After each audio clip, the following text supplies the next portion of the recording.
मेरा नाम अजीत है। मैं एक मैकेनिकल इंजीनियर हूँ। मैं स्वभाव से बहुत ही रिजर्व हूँ। इस कारण कभी मेरी लड़कियों से ना ज़्यादा दोस्ती रही, ना ही कोई मेरी गर्लफ्रेंड बनी। अब मेरी जॉब लग गई थी और घर वाले अब शादी की बातें करने लगे। घर पर कई तस्वीरें और बायोडाटा आने लगे। उसमें से मुझे अंजलि देखते ही पसंद आ गई। बायोडाटा से पता चल रहा था कि वो अच्छी पढ़ी लिखी थी। मैंने अपने घर वालों से कहा कि मुझे लड़की पसंद है। हम लोग अंजलि के घर उसे और उसके परिवार को देखने गए। फिर जब अंजलि चाय लेकर आई तो वो मुझे उसकी तस्वीर से भी ज़्यादा सुंदर लगी। खुले बाल और हल्के नीले रंग की साड़ी में वो बहुत ही सुंदर लग रही थी। फिर घर वालों ने हमें एक कमरे में बातें करने भेजा। कमरे में वो चुप थी। उसके चेहरे पर इतनी खुशी नहीं थी। मेरा दिल धड़क रहा था। मुझे लगा कि उसे मैं पसंद नहीं हूँ। फिर मैंने ही बात शुरू करते हुए कहा कि आप क्या करती हैं। उसने मेरी तरफ घूरकर देखा और कहा कि आपने बायोडाटा देखा नहीं तो मंगाया क्यों था। उसकी बात सुनकर मुझे लगा कि वो मुझ में कोई इंटरेस्ट नहीं दिखा रही है। फिर मैंने उसे डायरेक्टली पूछ लिया कि आपको मैं पसंद नहीं हूँ। वो बोली, मेरे पसंद की बात नहीं है, आप खुद मुझे नापसंद कर देंगे, मुझे पता है। उसने कहा, अभी मैं आपको ऐसा कुछ दिखाने वाली हूँ कि आप वो देखते ही आप शादी के लिए मना कर देंगे। आपसे पहले 2 को दिखाया, उन्होंने भी देखते ही मना कर दिया। क्या कहकर उसने अपने खुले बाल जो पीछे थे उनको आगे किया। इतने में ही कमरे के बाहर से आवाज़ आ गई और उसकी माँ कमरे में आ गई। शायद उन्हें भी पता था कि वो हर लड़के के साथ ऐसी ही बातें करती है और कुछ बताती है। उसकी मम्मी ने कहा, चलिए बाहर, सब आपका इंतज़ार कर रहे हैं। अंजलि ने अपनी माँ की तरफ देखा। मैं बाहर आ गया और बाहर मेरी माँ और पिता, जिन्हें भी मेरी शादी की जल्दी थी, वो भी मेरे मुंह से बस हाँ सुनने ही चाहते थे। मेरे आते ही मेरी माँ मुझे बाहर ले गई और पूछा कि क्या तुझे लड़की पसंद है। मैं मना नहीं कर पाया, लेकिन एक बात मुझे खटक रही थी कि आखिर वो क्या बताने वाली थी। उसकी मम्मी जिस तरह से जल्दी से कमरे में आई, मुझे बाहर ले गई, लगा ऐसा जैसे वो हमारी बातें ही सुन रही थी। मैंने शादी के लिए हाँ कर दी। मेरे घर वालों ने उन्हें हाँ में जवाब दे दिया। लेकिन अब मैं एक दुविधा में था कि मैं क्या करूं।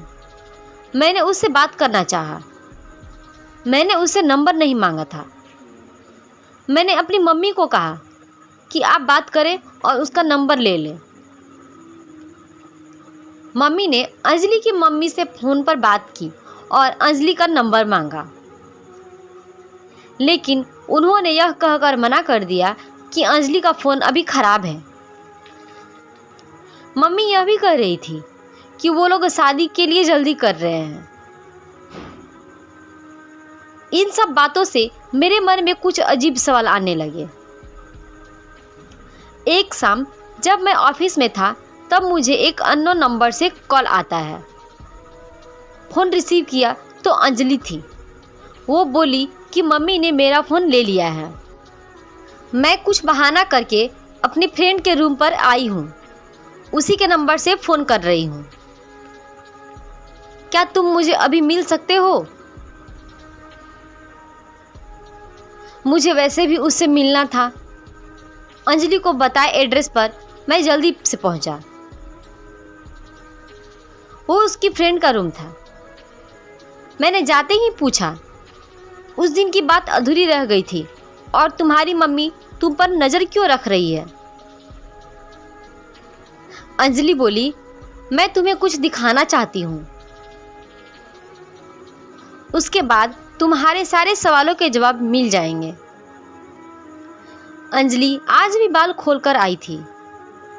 वो पीछे मुड़ी और अपने खुले बालों को पीठ से आगे की ओर किया।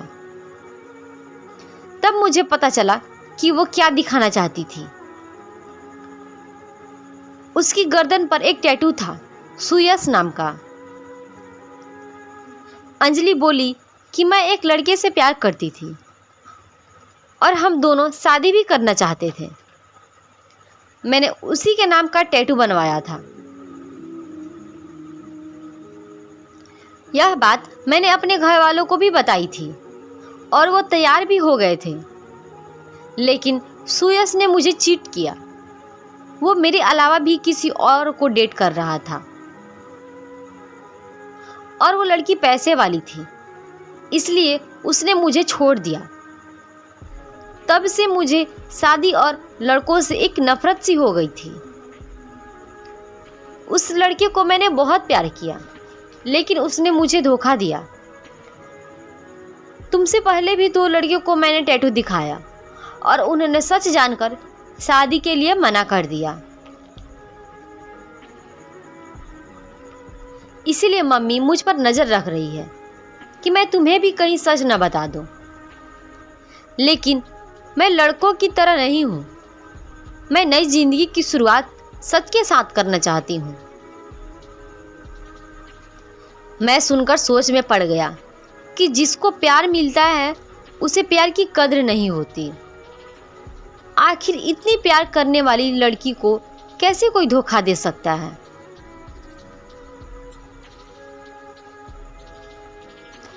मैंने कहा कि मुझे तुम्हारे पास्ट से कोई मतलब नहीं है, लेकिन मैं चाहता हूँ कि मुझे भी तुम उतना ही प्यार करो जितना उस लड़के को करती थी। अंजलि को यह उम्मीद नहीं थी। उसे लगा था कि मैं भी उसे शादी के लिए मना कर दूंगा। मेरी बात सुनकर उसके इतने दिनों के दबाए आंसू बहने लगे। मेरी शादी अंजलि से हो गई और मैं अपने आप को बहुत खुशकिस्मत मानता हूँ कि मुझे अंजलि जैसी सच्ची और प्यार करने वाली लाइफ पार्टनर मिली है।